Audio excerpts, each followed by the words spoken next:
Las enigmáticas visiones bíblicas a veces nos hacen cuestionar las leyes del universo y las capacidades de la mente humana.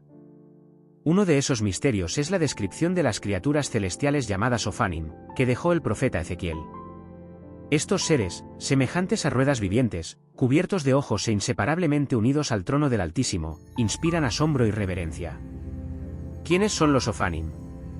¿Ángeles, mecanismos divinos o algo incomprensible? Su propia naturaleza pone en entredicho la concepción habitual del mundo espiritual. Ezequiel no los vio en un sueño ni en un estado de conciencia alterada. Estaba en su sano juicio, a orillas de un río en tierra extraña, cuando los cielos se abrieron y le revelaron lo que la mayoría de las personas ni siquiera pueden imaginar. Las narraciones bíblicas sobre ángeles y otras entidades celestiales, conceptos como los misteriosos ángeles de la Biblia, visiones proféticas y el trono del Señor, atraen invariablemente la atención incluso de quienes están lejos de la fe. Sin embargo, lo que Ezequiel tuvo la oportunidad de ver superaba cualquier concepción tradicional. No eran mensajeros alados ni figuras antropomórficas con rostros apacibles. Eran estructuras vivas, capaces de moverse en cualquier dirección, salpicadas de ojos, que acompañaban a seres alados como partes de un único organismo celestial. Es a partir de este momento que comienza el libro de Ezequiel, ofreciendo al lector la oportunidad de ser no solo un observador externo, sino un testigo de una escena que rompe las barreras del tiempo y el espacio. Ezequiel, un sacerdote exiliado, fue llamado no solo a ver, sino a sentir todo el peso de la gloria divina en tiempos sombríos. Su visión no lo visitó en el templo ni en la montaña sagrada, sino a orillas del río Quebar, lejos de su patria, en un lugar donde, aparentemente, no había presencia de Dios. Y, sin embargo, fue allí donde los cielos se abrieron.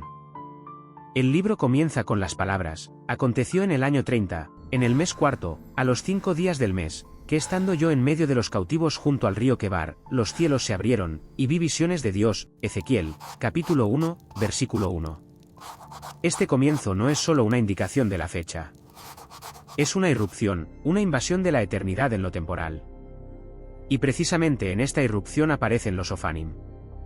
No se presentan solos, sino rodeados de otros seres vivos que irradian luz y energía. Cada rueda se mueve al unísono con estas criaturas, en perfecta armonía, como si un espíritu habitara en ellas. Son ruedas dentro de ruedas, que no necesitan girar. Siempre están listas para moverse en cualquier dirección. En su movimiento no hay caos, solo un orden absoluto. Un orden que no está determinado por las leyes del espacio y la gravedad, sino por una voluntad superior, la voluntad del Altísimo. Las enigmáticas ruedas, cubiertas de ojos, no son un mero símbolo de vigilancia omnisciente, sino que encarnan la omnisciencia divina. Cada mirada, cada giro de estas ruedas atestigua que ni un solo detalle escapa al conocimiento omnicomprensivo de Dios. El profeta Ezequiel, al contemplar esta maravillosa visión, capta la profunda interconexión de todo lo existente, las criaturas vivientes, las ruedas y la dirección del espíritu. Se da cuenta de que no es solo una representación alegórica, sino un reflejo de una realidad eterna e inquebrantable. Para transmitir lo que había visto con palabras terrenales, el profeta recurre a comparaciones, utilizando expresiones como parecido a como si, semejante a. No tiene otro lenguaje, pues lo que se le ha revelado no pertenece al mundo terrenal. Habla de algo que se asemeja a un metal resplandeciente, a una nube envuelta en llamas, a una gloria que se manifiesta en medio de una tormenta rugiente. Y en el centro mismo de esta magnificencia se eleva un trono, no ordinario, sino que flota sobre un firmamento de cristal, sostenido por seres vivos y por estas ruedas incomprensibles. Esta visión es compleja, emocionante, casi incomprensible, pero no produce confusión. Cada detalle se revela para transmitir una gran verdad: Dios está en movimiento, y donde Él se mueve, todo a su alrededor se transforma, se organiza y se alinea en un orden armonioso. Incluso en tiempos de exilio, incluso cuando todo parece perdido, el trono del Señor no permanece inmóvil. Se mueve, observando todo con ojos abiertos, siguiendo una dirección clara y un propósito eterno. Ezequiel no solo vio, sino que sintió. Y, al poner en palabras lo que se le permitió contemplar, no buscó explicar lo incomprensible, sino simplemente obedecer. Porque hay momentos en que la gloria divina no puede ser comprendida por la razón, sino solo proclamada. Y esto fue solo el principio. Los Ophanim son las ruedas vivientes del trono del Señor. No caminan, no vuelan, no pronuncian palabra. Y, sin embargo, dominan el espacio circundante con su presencia, que es imposible no notar. Se les llama Ophanim, que en hebreo antiguo significa ruedas, pero esta palabra dista mucho de agotar todo lo que representan. La primera mención clara de estas criaturas se encuentra en uno de los episodios más majestuosos y extraordinarios de las Sagradas Escrituras. Pero, ¿qué son los Ophanim? No son ángeles en su forma habitual ni figuras que encajen en las representaciones comunes de las criaturas celestiales. No se presentan con espadas de fuego o alas blancas. En cambio, son estructuras circulares, cubiertas de ojos, y Ezequiel las describe como rueda dentro de una rueda, moviéndose en todas direcciones sin girar, como si el espacio no las limitara, como si el tiempo no tuviera poder sobre ellas. Ezequiel las representa como una parte viva del trono de Dios. Cada rueda está junto a una de las criaturas vivientes, repitiendo exactamente sus movimientos. Y cuando andaban los seres vivientes, andaban las ruedas junto a ellos, y cuando los seres vivientes se elevaban de la tierra, también se elevaban las ruedas. Así escribe Ezequiel en el capítulo 1, versículo 19. La conexión entre ellos era tan profunda que el profeta afirma, el espíritu de los seres vivientes estaba en las ruedas. Esto no es tecnología ni alegoría, es gloria. Es la manifestación visible de una realidad invisible. Y está llena de vida. Había algo que respiraba vida. Los ojos que cubrían los aros de las ruedas no parpadeaban, no dormían, no apartaban la mirada.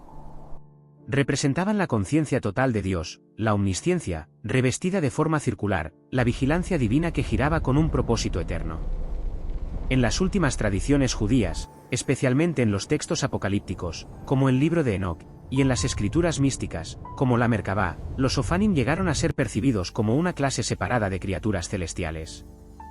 Mientras que los querubines montan guardia y los serafines elevan alabanzas, los Ophanim representan el movimiento mismo.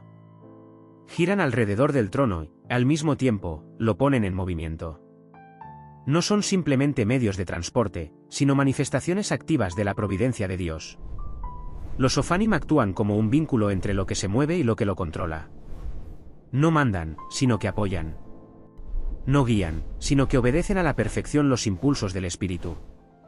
Y es precisamente por esta razón que revelan un lado de Dios del que rara vez se habla.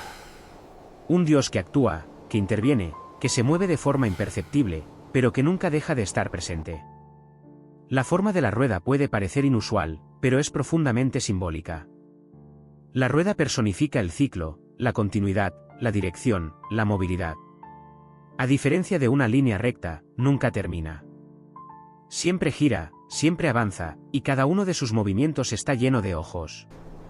Esto significa que Dios no solo lo ve todo, sino que lo ve en todas las direcciones simultáneamente. El pasado, el presente y el futuro se presentan ante él sin ningún esfuerzo. Ezequiel ve estas ruedas en medio de las llamas, entre los relámpagos, rodeadas de una luz brillante. E incluso ante toda esta intensidad, lo que más le llama la atención no es el ruido ni el fuego, sino la razón con la que todo se mueve. Nada es casual. Ninguna rueda gira en vano. Ningún ojo está allí sin razón. Cada detalle está lleno de intención. Es imposible no preguntarse, ¿por qué Dios le reveló esto precisamente a Ezequiel, un exiliado que vivía en tierra extraña, lejos del templo, lejos del altar? Posiblemente, porque la gente creía que Dios se había detenido, que la gloria había enmudecido. Pero no, el trono no estaba inmóvil en Jerusalén. Estaba en movimiento. Y cuando el trono se mueve, los Ophanim giran, las criaturas lo siguen, y la gloria atraviesa los cielos y las naciones. A lo largo de la historia, muchos han intentado interpretar esta visión utilizando categorías humanas. Algunos afirmaron que eran platillos voladores, otros que Ezequiel veía máquinas celestiales, pero nada de esto transmite el peso espiritual de lo que se reveló. El profeta no vio tecnología. Vio la grandeza de Dios en forma de un mecanismo viviente, una gloria que respira, gira, observa y avanza. Estas ruedas son únicas entre todas las manifestaciones celestiales. No cantan, no proclaman palabras, como los serafines. No empuñan armas, como Miguel. No entregan mensajes, como Gabriel. Y, sin embargo, su función es necesaria para mantener el movimiento de la gloria, para mantener el giro del trono, para que Dios sea visible, incluso cuando todo parece inmóvil. Si los querubines revelan el rostro de Dios, los Ofanim revelan sus caminos. Y quienes observan atentamente, notarán, dondequiera que giren estas ruedas, algo importante está a punto de suceder. Ezequiel, el profeta exiliado, y sus incomprensibles visiones. No todas las personas destinadas a hablar en nombre del Altísimo reciben su llamamiento en tiempos de prosperidad. Ezequiel fue uno de esos elegidos. Su misión comenzó en un periodo de decadencia general, en el silencio que siguió a eventos devastadores. Por su origen, era sacerdote, pero el templo al que debía servir ya no existía. El santuario había sido profanado. Jerusalén yacía en ruinas, y el propio Ezequiel se encontraba en el exilio. Llevado cautivo a Babilonia junto con miles de otros judíos, parecía condenado al olvido, como muchos otros judíos desposeídos que arrastraban una existencia miserable lejos de la tierra prometida a sus antepasados. Sin embargo, fue precisamente en estas circunstancias de pérdida y separación, lejos del templo y de las tradiciones establecidas, que los cielos se abrieron para él.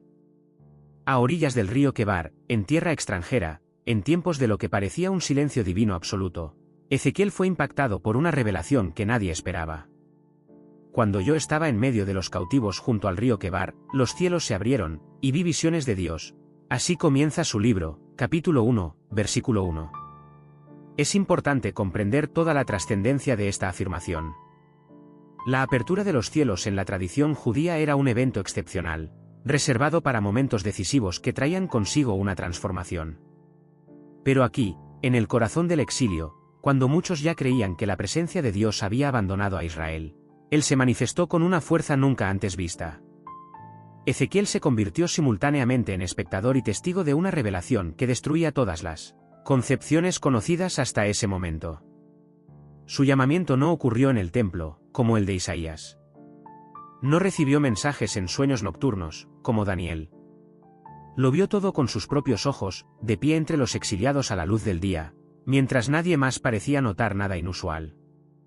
Su misión no comenzó con palabras tranquilas, sino con imágenes tan vívidas y saturadas que desafiaban su capacidad para expresarlas con palabras.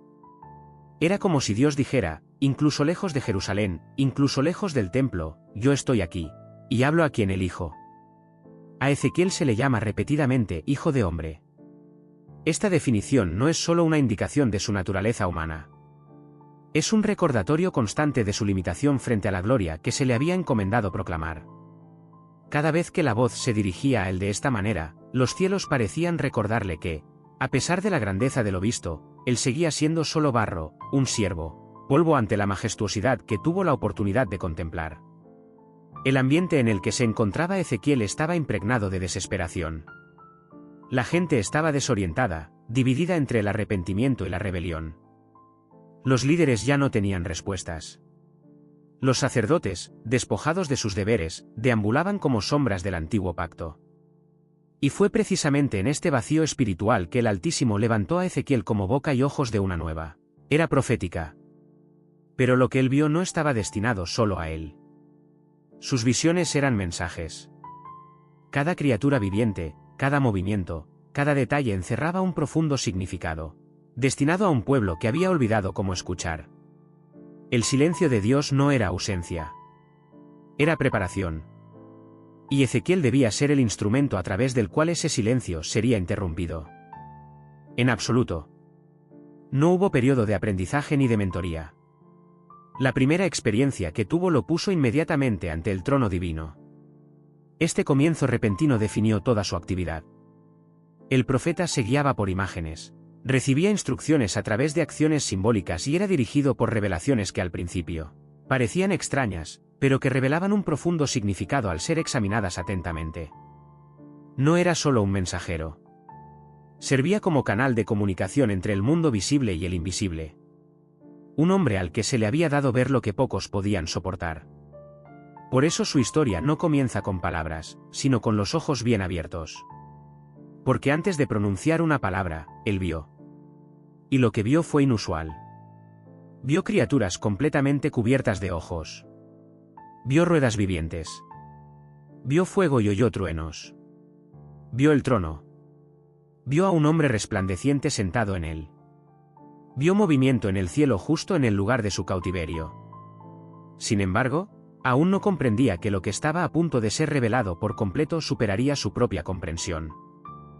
La visión, que acababa de comenzar, se desarrollaría gradualmente, mostrando que nada permanece inmutable. Ni el trono, ni el juicio, ni la esperanza. Una visión sobrenatural, criaturas, fuego y movimiento.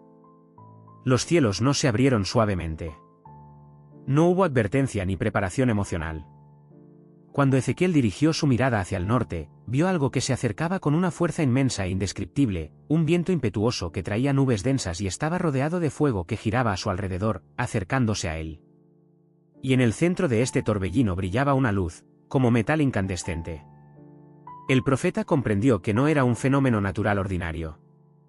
Era el comienzo de algo que cambiaría su vida para siempre. Lo que Ezequiel vio fue una irrupción en la realidad, una ruptura de la frontera entre lo visible y lo invisible. Del centro de la tormenta surgieron 4 seres vivientes, cada uno de los cuales irradiaba una presencia que superaba cualquier forma. Tenían la semejanza de un hombre, pero esto era solo un punto de partida. Sus cuerpos no se limitaban a la anatomía humana. Cada uno tenía 4 rostros y 4 alas. Sus piernas eran rectas. Sus pies se parecían a pezuñas de becerro y brillaban como bronce pulido. Los rostros eran símbolos vivientes. Un rostro de hombre, uno de león, uno de buey y uno de águila. Cada rostro señalaba un aspecto específico de la creación, como si fueran un reflejo del orden y las cualidades divinas. El hombre representaba la razón, la voluntad, la capacidad de reflexión. El león, la realeza, el poder y la autoridad. El buey, el servicio, la obediencia y la perseverancia. El águila, la visión espiritual, la elevación y la velocidad. Estos rostros existían simultáneamente en un solo ser, revelando una complejidad espiritual inaccesible a la mente ordinaria. En el centro mismo de esta visión se encontraban las enigmáticas criaturas vivientes, cuyas alas estaban en movimiento incesante. 2 alas se tocaban, estableciendo una conexión indisoluble entre las 4 criaturas, mientras que las otras 2 alas servían de cobertura para sus cuerpos. Es notable que, en su movimiento, no necesitaban girar ni rotar sus cuerpos. Se movían en cualquier dirección con absoluta certeza, obedeciendo a un impulso interno. El profeta Ezequiel describe este fenómeno así: cada uno caminaba derecho hacia adelante. A donde el espíritu quería ir, iban, y cuando andaban, no se volvían. Ezequiel, capítulo 1, versículo 12. Este detalle es crucial para comprender lo que sucede. En sus acciones no había lugar para la vacilación ni la confusión. Todo estaba sujeto a la voluntad del espíritu, pero no era un instinto ciego o un comportamiento programado. Era una obediencia perfecta. Estas criaturas no actuaban por capricho propio. Existía una fuerza superior e invisible que guiaba cada uno de sus movimientos. Cada paso, cada giro, cada impulso era una respuesta a la presencia del Espíritu de Dios. Y en medio de este movimiento dinámico ardía un fuego, pero no destructivo, sino vivo, palpitante. Las llamas se entrelazaban entre las criaturas, como antorchas encendidas en una danza continua.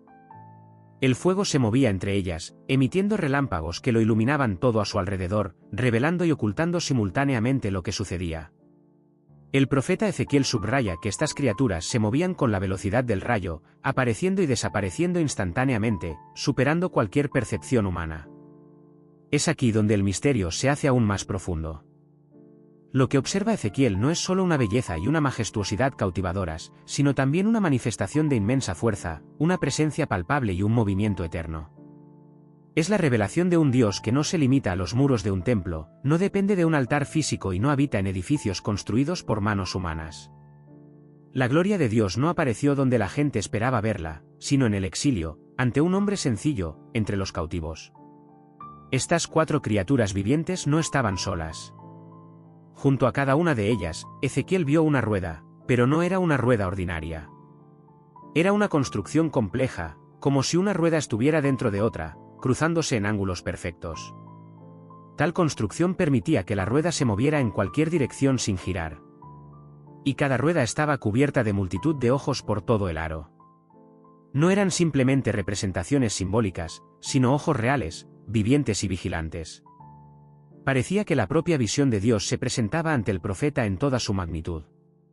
Estos ojos en las ruedas no solo observaban, transmitían un mensaje profundo: Dios lo ve todo. Ve tanto lo externo como lo interno, el pasado, el presente y el futuro. Ni un solo detalle escapa a su ojo omnisciente, ni una lágrima, ni un pensamiento, ni una injusticia. El profeta Ezequiel fue sometido a la contemplación de la realidad de la omnisciencia divina a un nivel profundo, visual e innegable. Las ruedas se movían en absoluta armonía con las criaturas vivientes. Se elevaban, descendían, giraban y se detenían, y cada vez que las criaturas se movían, las ruedas las seguían, porque el espíritu de las criaturas vivientes estaba en las ruedas. Ezequiel, capítulo 1, versículo 20. Esta fusión de lo vivo y lo estructural demuestra que en el reino celestial no hay separación entre forma y función. Todo sirve a un propósito definido, y todo se mueve bajo el control directo de la gloria divina. La visión de Ezequiel reveló no solo un espectáculo majestuoso, sino la manifestación misma del gobierno divino. Este gobierno no está sujeto a leyes terrenales, no depende de la voluntad de naciones, reyes o sacerdotes. No conoce límites. Posee una libertad absoluta, penetrando en los rincones más remotos del exilio, disipando la tristeza y devolviendo un sentimiento de asombro sagrado. El profeta, al ser testigo de esta revelación, no hizo preguntas ni intentó interpretar lo que veía. Solo observó. Y lo que se presentó ante su vista fue olvidado por los exiliados. Dios no permanece inactivo, no es inerte ni está encadenado al pasado. Su trono avanza, girando, irradiando luz, ejecutando juicio y otorgando consuelo. Él tiene todo bajo control, incluso cuando el orden parece roto. Pero la visión continuó, revelando al profeta algo aún más elevado, profundo y glorioso. Los cielos se abrieron no solo para manifestar seres celestiales, sino para presentar la presencia misma, que reside sobre toda esta magnificencia, un trono ardiente y una figura tejida de fuego. Más allá de las ruedas y las criaturas que se movían como relámpagos, había algo más grande. A Ezequiel no se le reveló todo.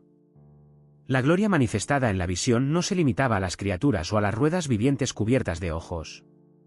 Servían solo como fundamento, como columnas móviles que sostenían algo aún más alto. Y allí, sobre las cabezas de estas criaturas celestiales, el profeta vio algo indescriptible. Lo llamó algo parecido a un firmamento, como un cristal resplandeciente, radiante como el hielo más puro, extendido sobre ellas. Este firmamento no era simplemente el cielo, sino una plataforma celestial, como si el suelo de una realidad superior se hiciera visible a la vista humana. En esta plataforma vio alas extendidas, formando una estructura sagrada. Cada par de alas se tocaba, mientras que las otras cubrían los cuerpos de las criaturas. El sonido que emanaba de las alas recordaba el estruendo de muchas aguas. Similar al trueno de un ejército en marcha, el sonido de la gloria en movimiento. Pero entonces Ezequiel vio lo que superaba toda imaginación humana. Sobre esta extensión de cristal se alzaba algo que recordaba un trono, no un simple asiento, sino una revelación. El profeta lo describe como la semejanza de una piedra de zafiro, profunda, azul, viva, que irradiaba su propia luz. Este era el centro de todo. Y en este trono, que se alzaba sobre toda la escena anterior, estaba sentado alguien, una figura, un ser, que tenía la apariencia de un hombre. Sin embargo, esta forma humana era solo una apariencia, no tejida de carne o materia.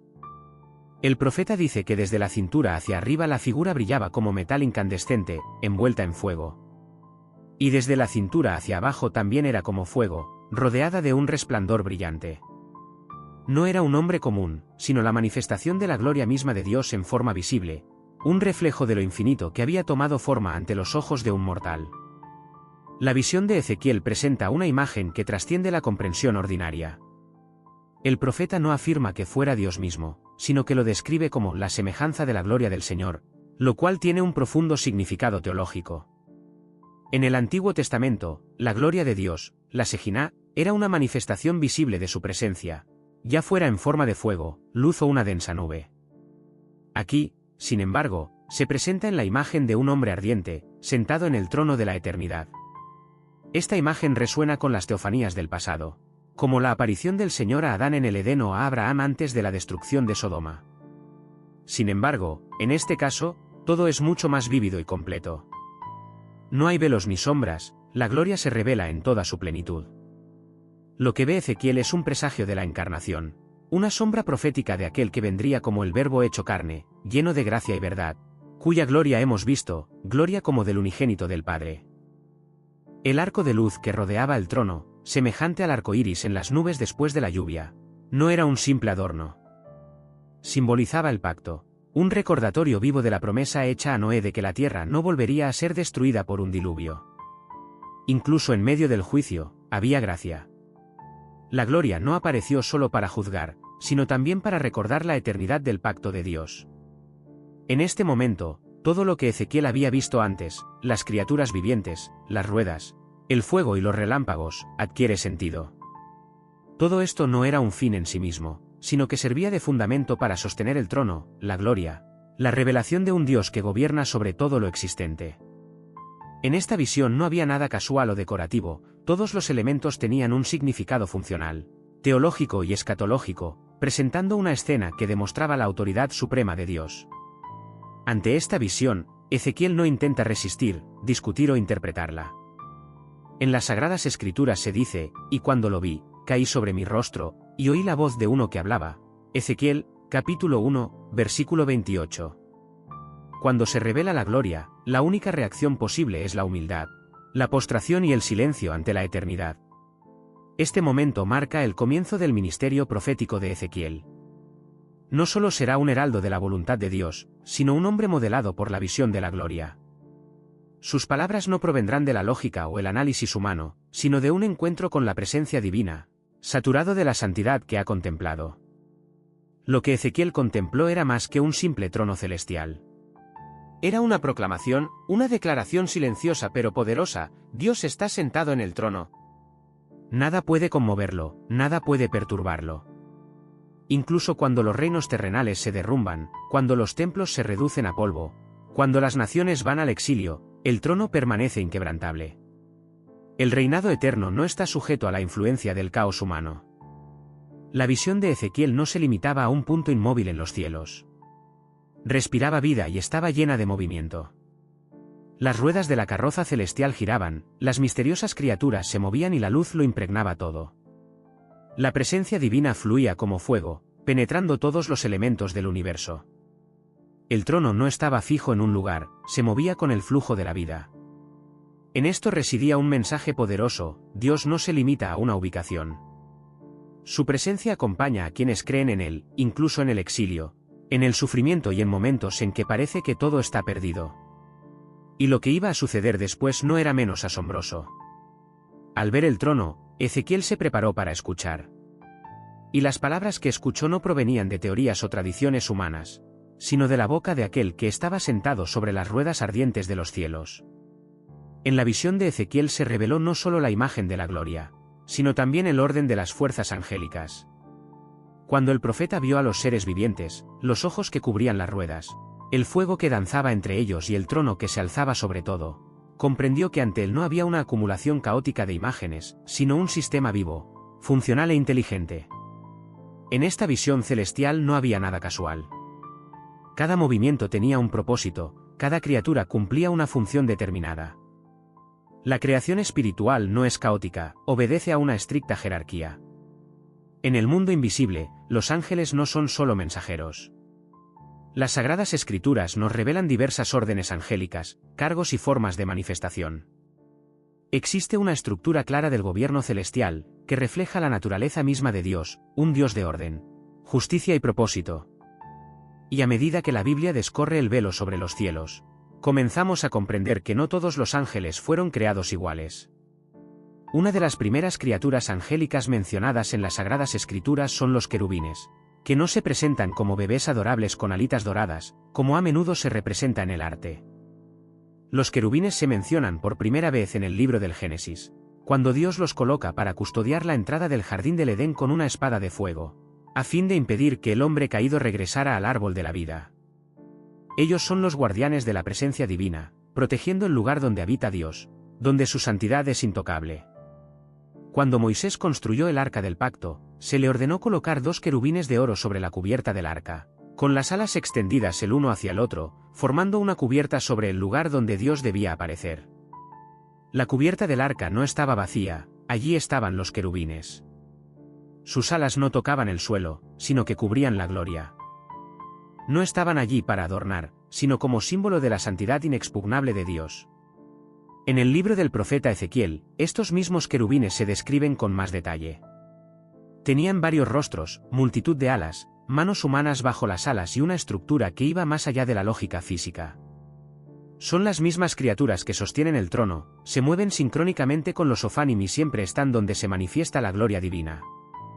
Su tarea es manifestar la santidad en movimiento, son el fundamento viviente del trono. En la milicia celestial hay multitud de seres, cuya jerarquía asombra la imaginación.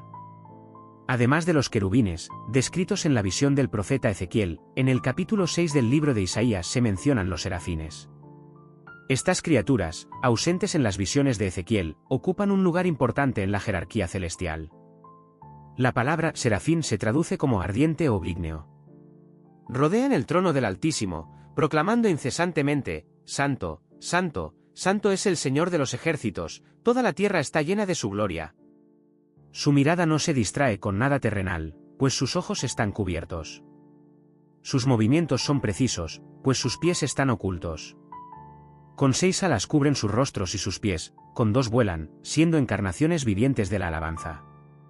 Por encima de los serafines o, quizás, paralelamente a ellos, se encuentran los arcángeles, cuyo nombre significa ángel principal o ángel inicial.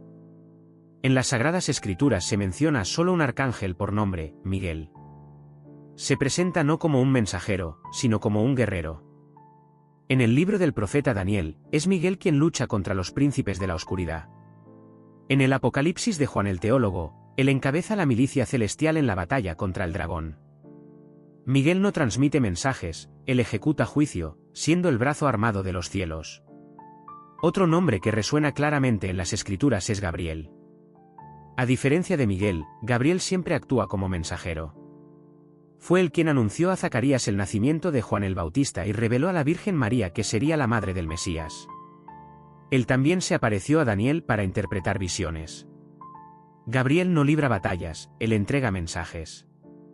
Su nombre significa hombre poderoso de Dios, y su aparición siempre presagia cambios significativos en la historia.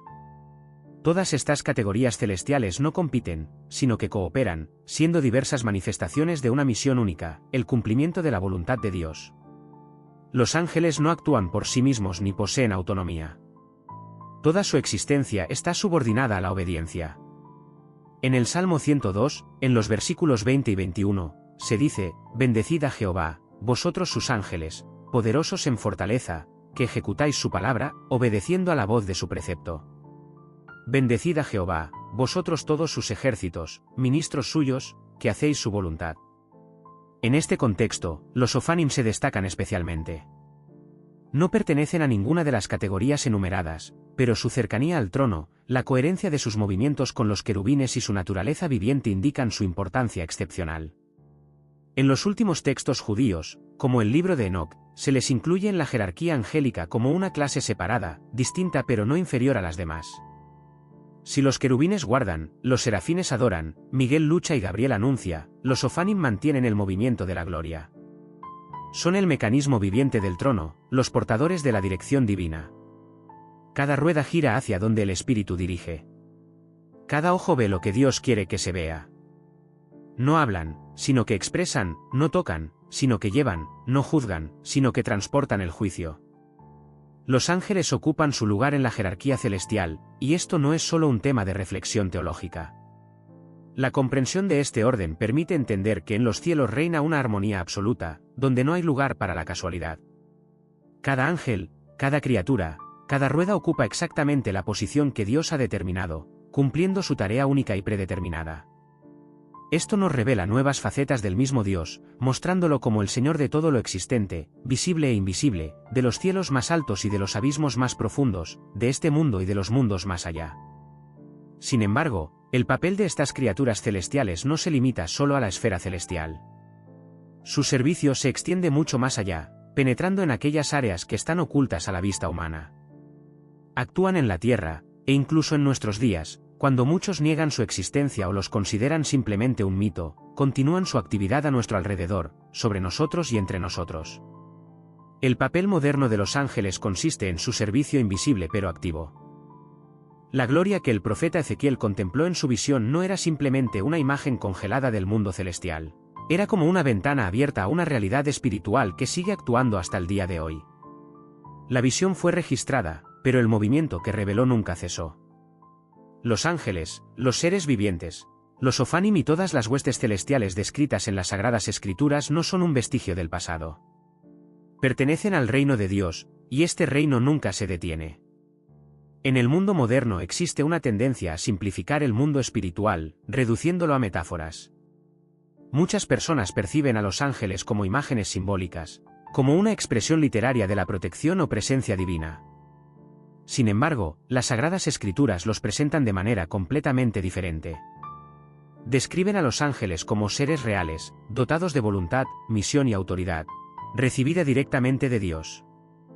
No actúan como personajes ficticios, sino como siervos del Señor, agentes de la providencia, ejecutores del plan divino, en perfecta armonía con la voz que emana del trono. En la Epístola a los Hebreos, en el capítulo 1, versículo 14, se dice claramente: ¿no son todos espíritus ministradores, enviados para servicio a favor de los que serán herederos de la salvación? El texto no deja lugar a suposiciones. Afirma que los ángeles son enviados con un propósito y una dirección específicos, y que aquellos que son llamados a la salvación son parte directa de su ministerio invisible. Esta actividad angélica puede ser silenciosa e imperceptible, pero es continua. En las Sagradas Escrituras vemos cómo los ángeles dirigen, protegen, advierten, fortalecen e incluso luchan por aquellos que sirven a Dios. Cuando el profeta Elías, huyendo de la persecución, quiso morir bajo un enebro, un ángel lo tocó y le dio alimento. Cuando el profeta Daniel elevaba sus oraciones, un ángel le trajo la respuesta. Cuando el apóstol Pedro fue encarcelado, un ángel lo liberó. Los ángeles no son solo leyendas. Son parte del mecanismo celestial que sostiene y promueve el plan de Dios en la tierra. Es de suma importancia comprender que las acciones de los ángeles no son aisladas y no se realizan por iniciativa propia. Obedecen la palabra de Dios. En el Salmo 102, versículo 20, se dice: «Bendecid a Jehová, vosotros sus ángeles, poderosos en fortaleza, que ejecutáis su palabra, obedeciendo a la voz de su precepto». Donde se pronuncia la palabra de Dios, los ángeles comienzan a actuar. Donde se eleva una oración que corresponde a la voluntad de Dios, ocurre una activación angélica. El despertar a la realidad del mundo espiritual no es simplemente una constatación del hecho de la existencia de los ángeles.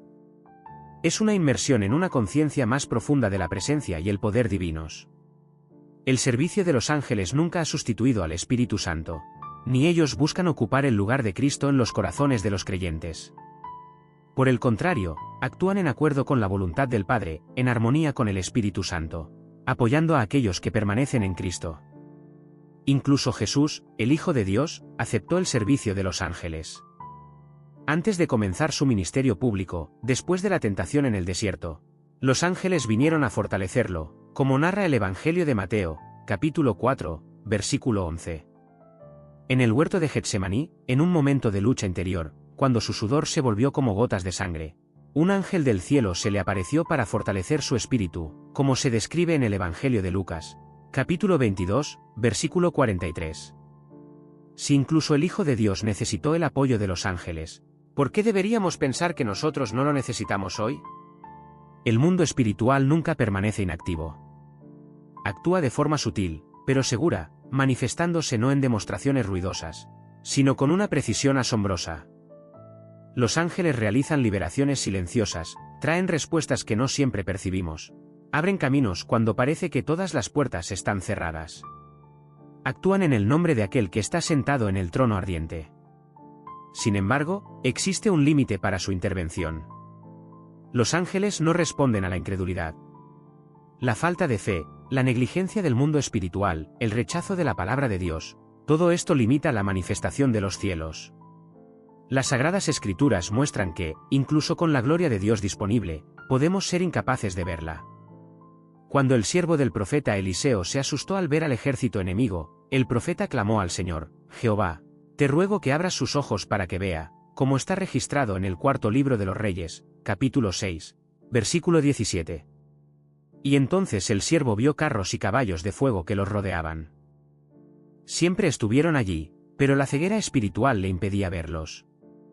El problema no radicaba en la ausencia de ángeles, sino en la insensibilidad espiritual. Los ángeles nos rodean por todas partes, pero es necesario abrir los ojos espirituales para verlos. Y aquí el misterio se entrelaza con la responsabilidad. Los ángeles nos sirven, pero estamos llamados a discernir su presencia y sus acciones. Es importante ser consciente de que hay una guerra espiritual en curso. El reino de Dios avanza y los cielos trabajan para nuestro bien, incluso cuando nuestros ojos solo ven caos. Esta conciencia no debe conducir a la adoración de ángeles o a una obsesión malsana por ellos. Debe generar temor del Señor, reverencia y un anhelo de conformidad con su voluntad. Los ángeles no buscan gloria para sí mismos. Dirigen toda la alabanza al trono de Dios. No aceptan la adoración, sino que señalan a aquel que es digno de toda alabanza. Sirven, anuncian, protegen y, si es necesario, luchan, pero siempre en el nombre que está por encima de todo nombre, el nombre de Jesucristo, sentado en las carrozas ardientes, rodeado de fuego y multitud de ojos. Él se mueve acompañado de querubines, serafines y ofanim, y donde Él está, los cielos se abren. La guerra invisible, por eso necesitamos entender el mundo espiritual. Cuando los ojos de Ezequiel se abrieron para ver la gloria de Dios en movimiento, nació en él una nueva percepción de la realidad. Comprendió que el mundo visible no es el único escenario donde se desarrollan los acontecimientos. Detrás de los imperios, detrás de los exilios, detrás de los decretos humanos, existe una realidad más profunda, más significativa y más sólida, la realidad espiritual. Aquellos que ignoran esta dimensión son como guerreros que van desarmados al campo de batalla, donde la ignorancia no es una excusa. La visión del profeta Ezequiel fue mucho más que una simple descripción de la belleza celestial. Fue un llamado a la conciencia de la batalla espiritual. Las criaturas celestiales, las misteriosas ruedas y el majestuoso trono, todo ello testificaba la inminente batalla entre la luz y la oscuridad, entre la omnipotencia de Dios y las fuerzas que en vano intentan oponerse a su plan eterno. El apóstol Pablo, siglos después, confirmó esta verdad en su epístola a los Efesios, al decir que la lucha de los creyentes no es contra personas de carne y hueso, sino contra las fuerzas espirituales del mal que reinan en este mundo. La guerra no se libra donde muchos suponen, y a menudo las derrotas más aplastantes no se deben a la fuerza del enemigo, sino a la ceguera de los guerreros. El mundo espiritual no es algo secundario o opcional. Es una parte integral de la realidad, independientemente de que el ser humano crea en él o no. Todo lo que existe en el mundo material fue primero concebido y formado en el mundo invisible. El trono de Dios, revelado a Ezequiel, no era simplemente una metáfora.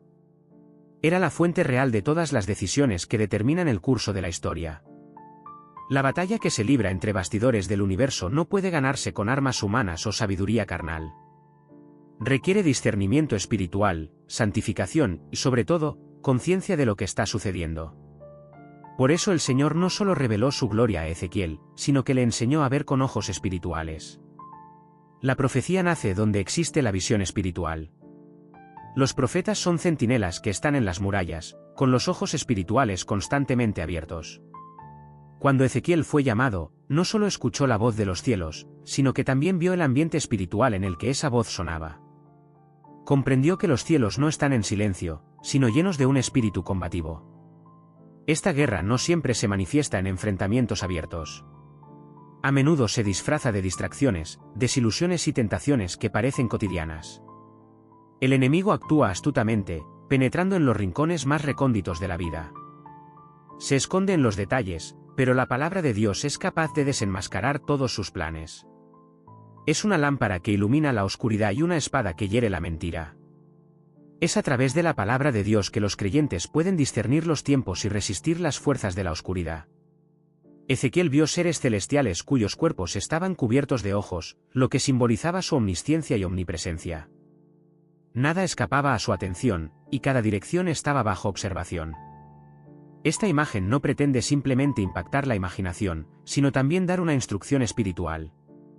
El pueblo de Dios necesita recuperar la capacidad de ver con ojos espirituales. La Iglesia necesita ojos que vean, oídos que oigan y una perspicacia capaz de penetrar más allá del velo de la visibilidad. La batalla invisible no busca la toma de territorios, sino la derrota de corazones, mentes y la destrucción de destinos. Cuando los ojos espirituales están cerrados, el terreno se vuelve vulnerable a los ataques del enemigo. Por eso Dios busca abrir los cielos a sus siervos, para formar un pueblo que no solo cree, sino que entiende, que no solo adora, sino que ve, que no solo habla, sino que discierne. En las páginas de las Sagradas Escrituras se puede observar una importante regularidad. Cada vez que el Altísimo desea producir cambios, abre la visión espiritual a los elegidos. Abraham contempló incontables estrellas y granos de arena. Moisés fue testigo de la zarza ardiente. Isaías vio al Señor sentado en un majestuoso trono.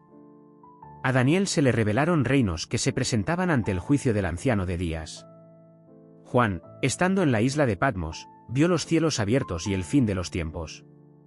Ezequiel contempló las ruedas giratorias y el trono en movimiento. Cada uno de ellos, antes de ser llamado a la acción, recibió una revelación de lo alto. La batalla espiritual solo puede librarse con éxito por aquellos que son capaces de ver más allá de lo que es accesible a la vista ordinaria, pues el enemigo se disfraza hábilmente bajo la apariencia de luz, imita la piedad y usa palabras sagradas con intenciones impuras, actuando en la sombra del engaño. Y si la única arma es la lógica, la derrota se vuelve inevitable. Por eso el apóstol Pablo, en su epístola a los Efesios, exhorta: vestíos de toda la armadura de Dios, para que podáis estar firmes contra las asechanzas del diablo. La guerra requiere una posición y una preparación cuidadosa. No es casualidad que el primer elemento de la armadura sea el cinturón de la verdad. Aquellos que descuidan la verdad no podrán resistir la mentira. Luego siguen la coraza de la justicia, el calzado de la prontitud para anunciar el evangelio de la paz, el escudo de la fe, el yelmo de la salvación y, finalmente, la espada del Espíritu, que es la palabra de Dios. La visión de Ezequiel no fue simplemente una investigación teológica, sino un llamado profético a contemplar lo que está oculto tras el velo de la realidad. Y este llamado sigue siendo relevante hoy. El Altísimo despierta a las personas para que vean más allá de lo visible, discerniendo los movimientos espirituales que ocurren entre bastidores de la vida.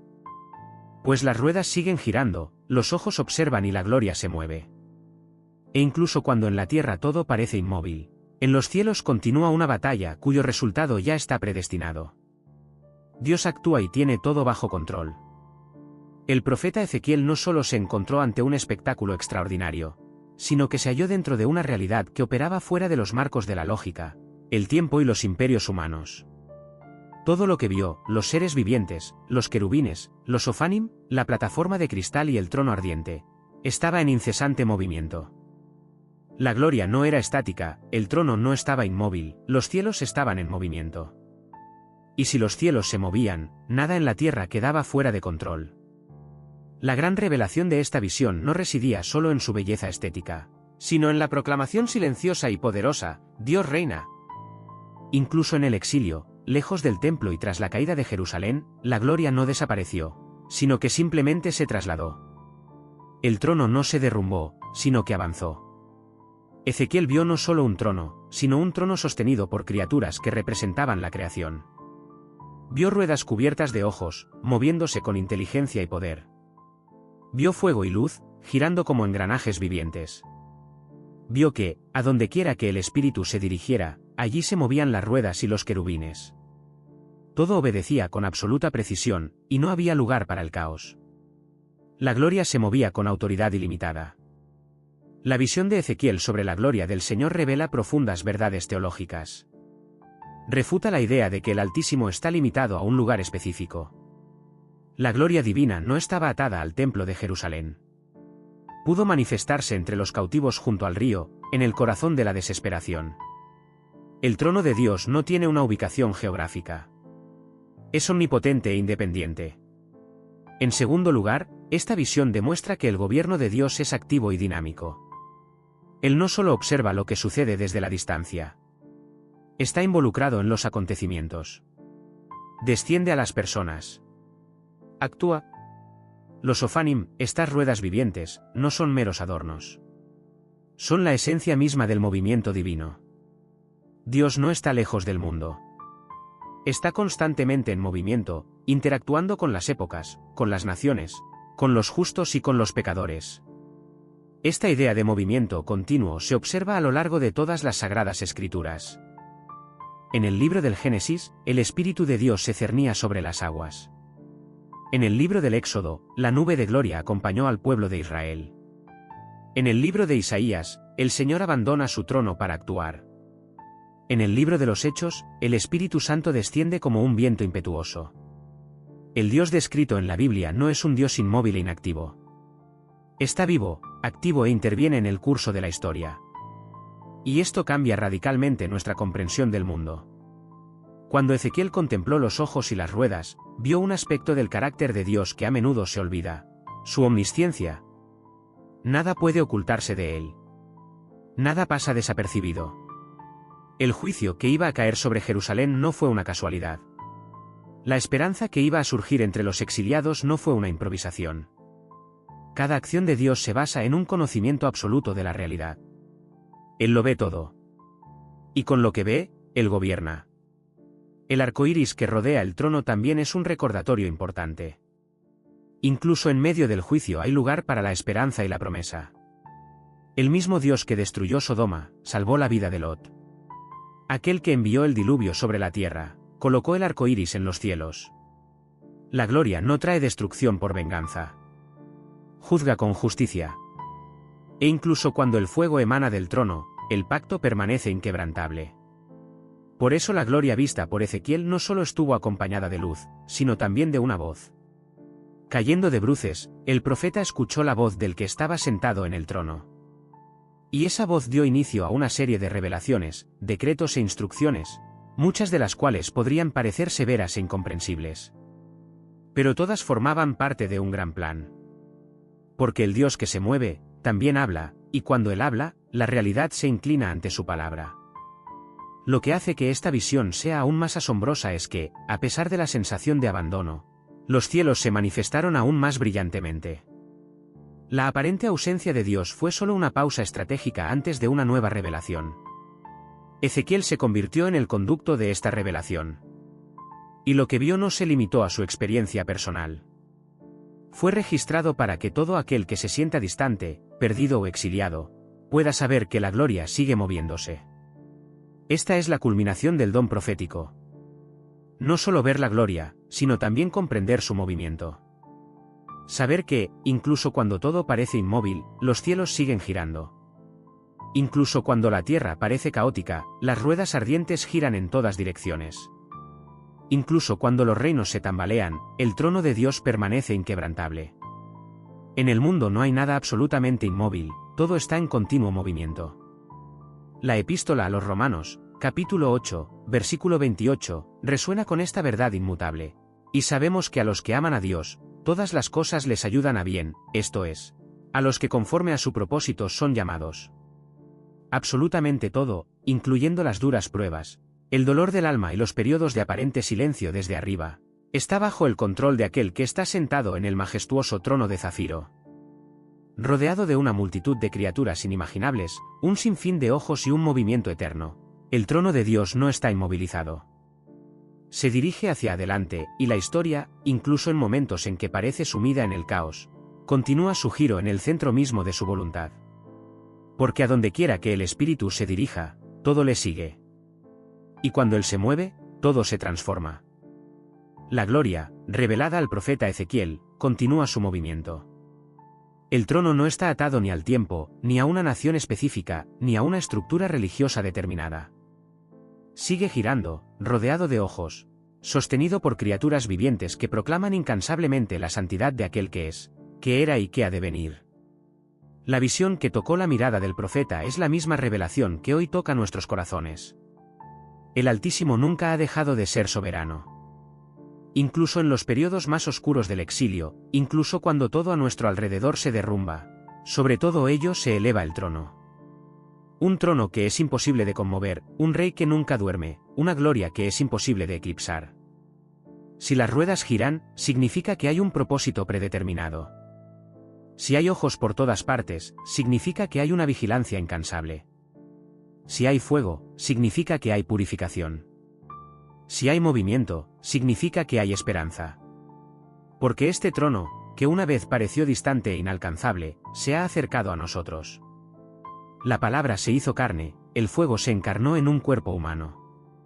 Y el hombre de fuego que Ezequiel vio sentado en el trono, vino a habitar entre nosotros, lleno de gracia y de verdad. Y ahora el llamado ya no resuena a través de visiones, sino a través del sacrificio redentor. Una invitación pronunciada no con voz atronadora, sino con sangre. Una invitación que no grita, sino que susurra al corazón: venid a mí todos los que estáis trabajados y cargados, y yo os haré descansar. Evangelio de Mateo, capítulo 11, versículo 28. La misma gloria que hacía que los profetas cayeran de rodillas con reverente temor, ahora te llama con los brazos abiertos. No importa cuán lejos te hayas ido. No importa cuánto tiempo hayas estado lejos de él. El trono sigue moviéndose. La gracia sigue estando disponible. El Espíritu sigue llamando hoy. Si en este camino de la vida has sentido como el Espíritu Santo ha tocado tu corazón, si algo dentro de ti se ha despertado, si los ojos de tu alma se han abierto y anhelas reconciliarte con Cristo o, quizás, aceptarlo por primera vez como tu Salvador, entonces responde a este llamado ahora mismo. No lo pospongas. Amigos, gracias por vernos. Hasta la próxima.